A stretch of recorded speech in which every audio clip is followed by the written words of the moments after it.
Hola, ¿qué tal? Es un gusto saludarles desde la Unidad de Educación y Desarrollo Tecnológico de la CONAFOR, Semarnat, del Gobierno de México. Este video es realizado en colaboración con la Universidad de Guadalajara como un instrumento que busca que aquellos estudiantes que están incursando en el mundo de la investigación tengan algún elemento sencillo que les pueda transmitir lo que es el estado del arte en la investigación.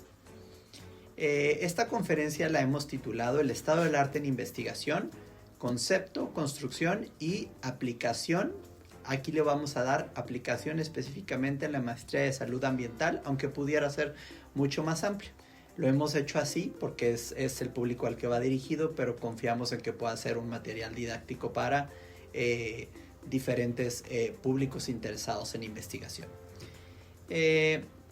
Bueno, pues hoy nos toca hablar de algo que todos usamos, pero pocos realmente dominamos, que es el estado del arte. Si alguna vez han tenido que leer o se han sentido abrumado por leer o ahogarse en un montón de artículos científicos como investigadores y que se pierden en un mundo de información, no están solos. Eso es muy común. Eso pasa cuando nosotros incursionamos en un tema, en un objeto de estudio, del cual estamos tratando de conocer un poco más cada vez y en el cual nos estamos haciendo y sistematizando literatura.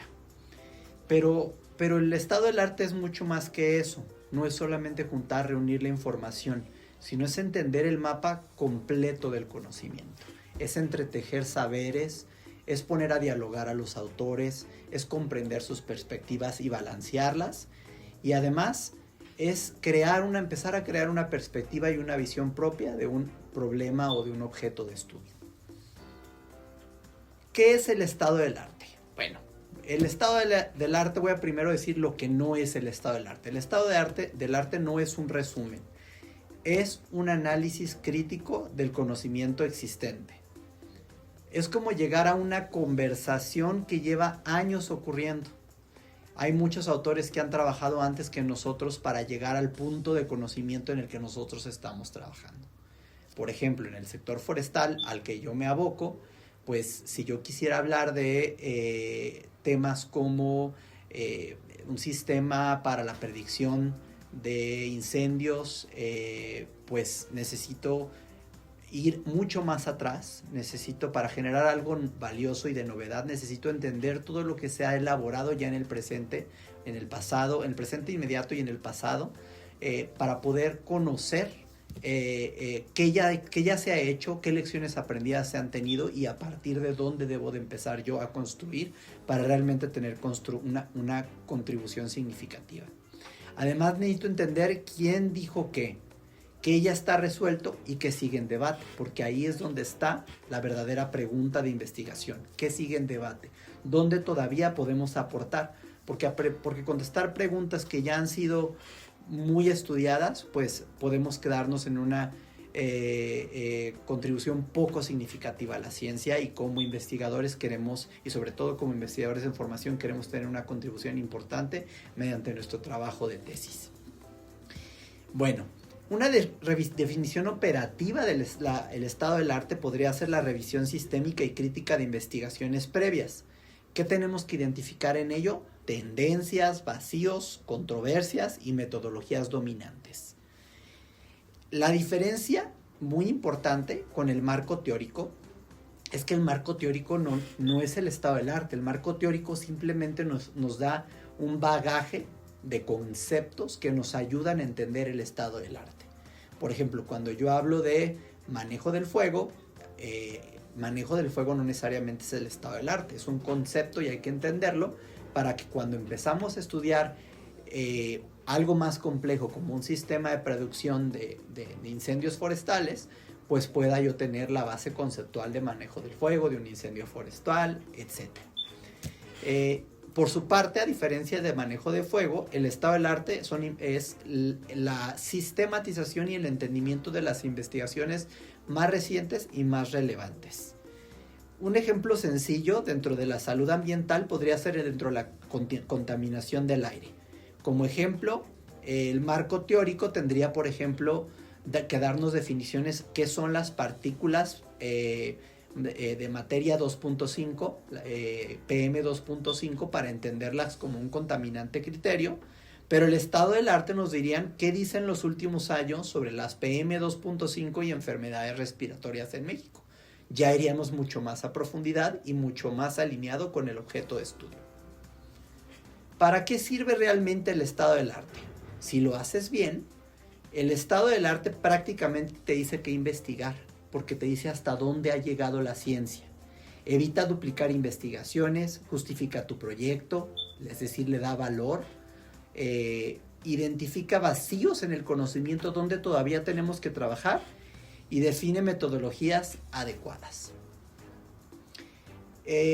Una frase muy potente: el estado del arte, y con esto cierro esta primera parte del video, sería: una buena investigación empieza mejor con el estado del arte, porque estoy en el punto correcto a partir del cual debo empezar a investigar y desde el cual tengo que conformar mi pregunta de investigación. Muy bien, ahora vamos a continuar con nuestro tema, con nuestra pequeña conferencia digital, hablando de cómo construir un estado del arte. El paso 1 es delimitar el tema. El ejemplo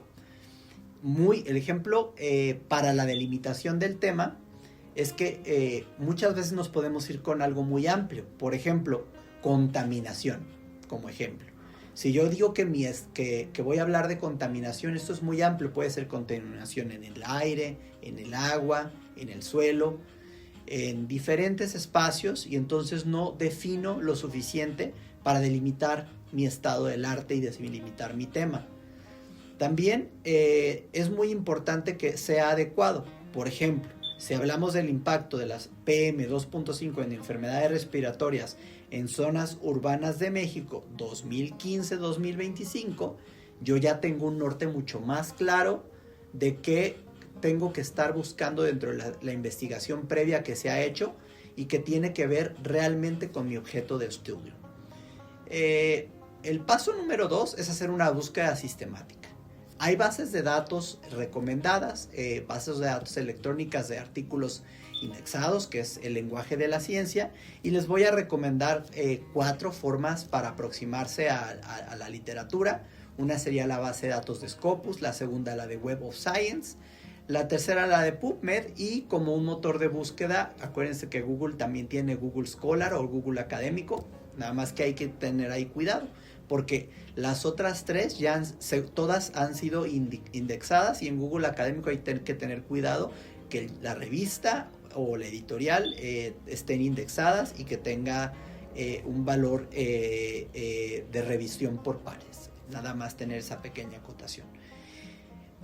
Tenemos que tener una estrategia, palabras clave, normalmente en inglés. El inglés es el lenguaje de la ciencia, pero también hay que llevarlo a nuestro idioma, ¿no? El español. Entonces también podemos, y sobre todo cuando hacemos una investigación acotada a México, puede ser que haya literatura referente en México. Entonces definimos palabras clave, que serán nuestros motores de búsqueda, que podrían ser contaminación, ANT, PM 2.5, ANT, México, 2015-2025, y vamos acotando, y usamos ese tipo de operadores, AND, OR, para poder juntar las palabras clave y que nos haga una búsqueda. El ejemplo pudiera ser PM 2.5, AND, Respiratory Disease, AND, México, y vemos qué resultados obtenemos. El paso 3, la selección de artículos. Lo más común es que nos vayamos máximo a los últimos 5 o 10 años. La literatura que es previa a eso muchas veces ya es posible que ya haya quedado obsoleta, o que ya haya trabajos más recientes que tengan un avance significativo. Entonces, normalmente 10 años ya es un periodo suficiente, 5 es bastante adecuado. Buscamos que sean revistas indexadas, que estén en una base de datos como las que les dije anterior, y que tengan relevancia directa.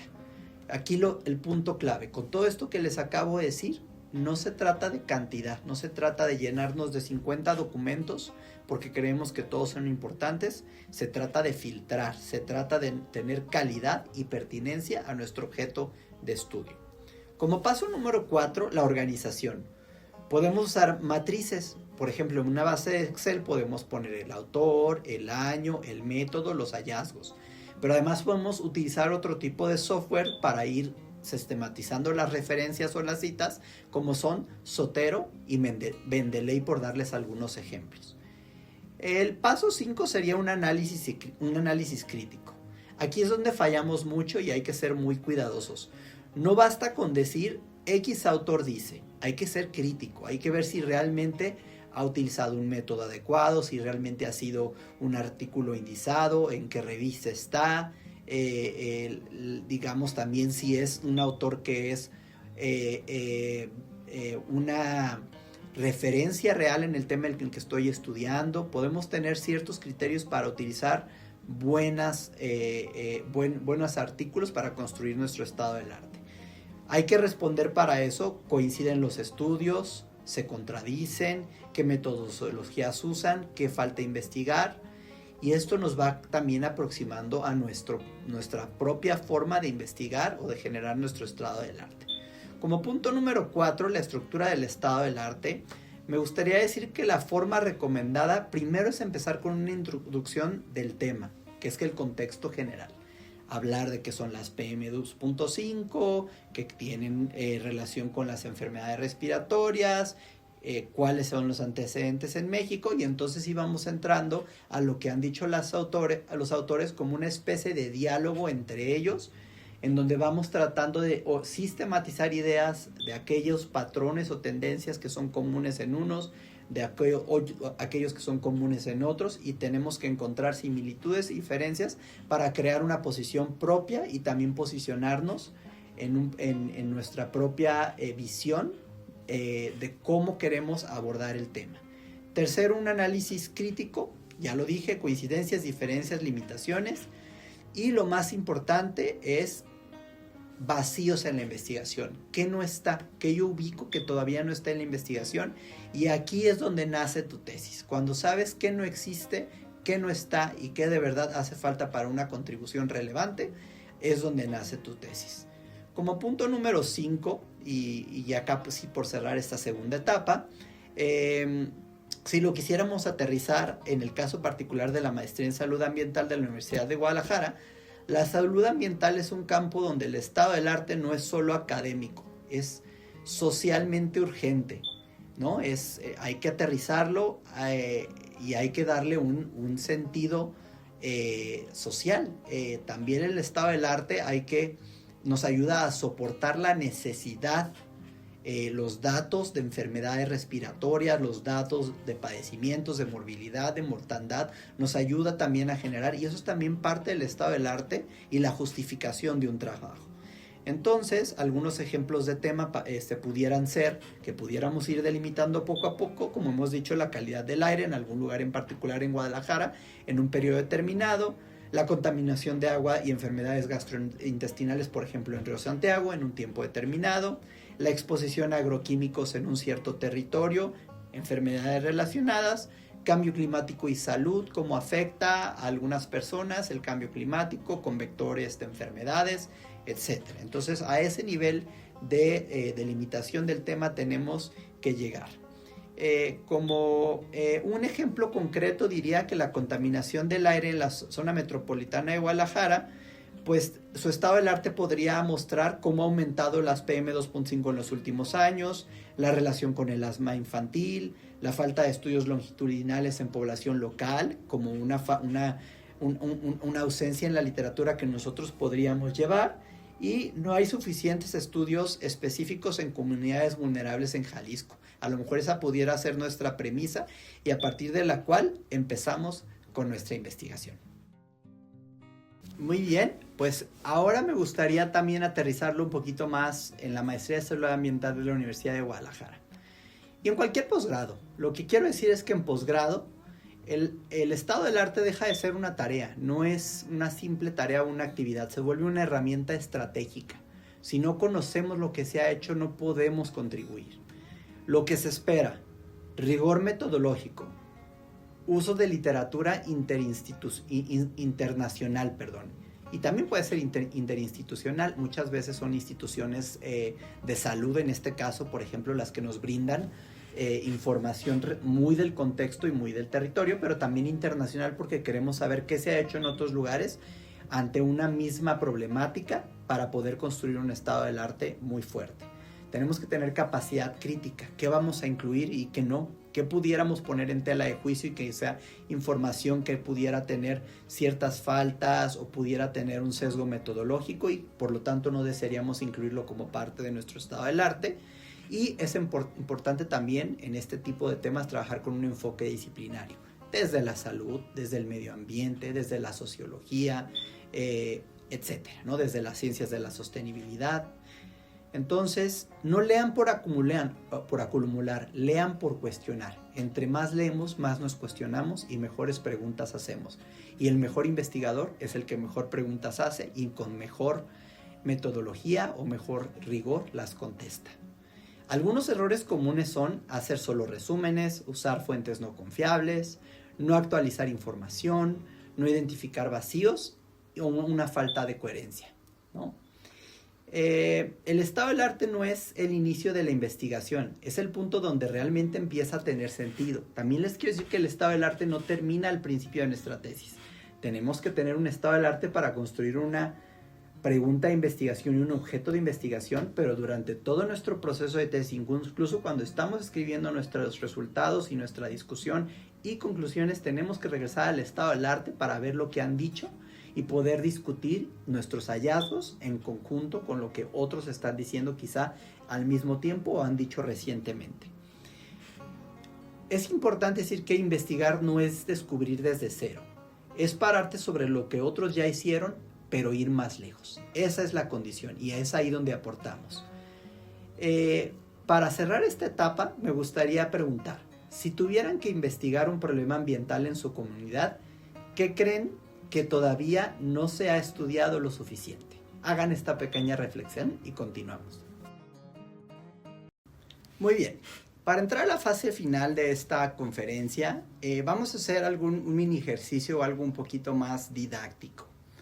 Vamos a detectar un mal estado del arte. Se los voy a decir de esa siguiente manera. El ejemplo de un mal estado del arte, y ahorita vamos a identificar por qué sería. Según García, 2020, la contaminación del aire afecta a la salud. Punto. López, 2021, menciona que también hay efectos en niños. Punto. Pérez, 2019, indica que hay problemas respiratorios. Punto. En general, la contaminación es un problema importante. Preguntas, y me gustaría que se las hicieran a ustedes mismos. ¿Qué le falta? ¿Qué errores ven? ¿Eso es estado del arte o no? Es tarea de ustedes para responder. Lo que sí les puedo decir es que este es un mejor estado del arte y lo voy a decir de una manera más adecuada. Voy a tratar de convertir un mal estado del arte en un buen estado del arte y ustedes van a identificar cuáles pudieran ser las diferencias entre uno y otro para que les pueda ayudar en la escritura de su propio estado del arte. Diversos estudios coinciden en señalar el impacto de la contaminación del aire en la salud respiratoria. Sin embargo, mientras García 2020 y López 2021 se enfocan en población infantil urbana, existe una limitada evidencia en contextos periurbanos, lo cual representa un vacío relevante. El mensaje clave: no se trata de decir lo mismo, se trata de relacionar ideas. Por ahí vayan y ustedes mismos háganse la pregunta de qué está bien en el segundo que les he leído. Otro ejercicio lúdico, encontrando oportunidades de tesis. Ahora, algo más interesante, vamos a pensar como investigadores. Vamos a plantear un tema cercano a nosotros, calidad del aire en Guadalajara. Vamos a lanzar algunas preguntas. ¿Quiénes creen que ya hay estudios suficientes y quiénes creen que no los hay? O en quiénes han sido suficientemente estudiados y quiénes creen que no. Posibles respuestas podrían ser niños, niños sí, adultos mayores, trabajadores informales, etc. La reflexión es que por ahí pueden estar los vacíos. A veces un tema general puede tener un segmento de la población o puede tener una particularidad que nos ayuda a extender el estado del arte. Y hay algo muy diferente en las afectaciones respiratorias que pueden tener los niños de los adultos mayores o de algunos trabajadores informales. Entonces, esas son diferentes preguntas de investigación que a su vez pueden ayudar a contribuir al tema general que es enfermedades respiratorias en el área metropolitana de Guadalajara. Un buen investigador no busca temas, busca vacíos. Esa es la clave. Una microreflexión final. Quiero que se queden con esta idea. El estado del arte no es solo leer. Es aprender a desconfiar un poco. Desconfiar de resultados absolutos, No hay que decir ni sí ni no. No hay blanco y negro, sino hay grises, hay una gama de colores y hay que tratar de posicionarnos en un punto como investigadores. Desconfiar de metodologías débiles, siempre ver dónde están las debilidades metodológicas para fortalecer nuestro estudio, qué han hecho mal que yo puedo mejorar, y desconfiar de lo que parece obvio. Como cierre, me gustaría decirles lo siguiente. La investigación empieza cuando dejamos de aceptar lo que leemos y empezamos a cuestionarlo. Muchas gracias, espero este video les sea de mucha utilidad. Gobierno de México. Comisión Nacional Forestal.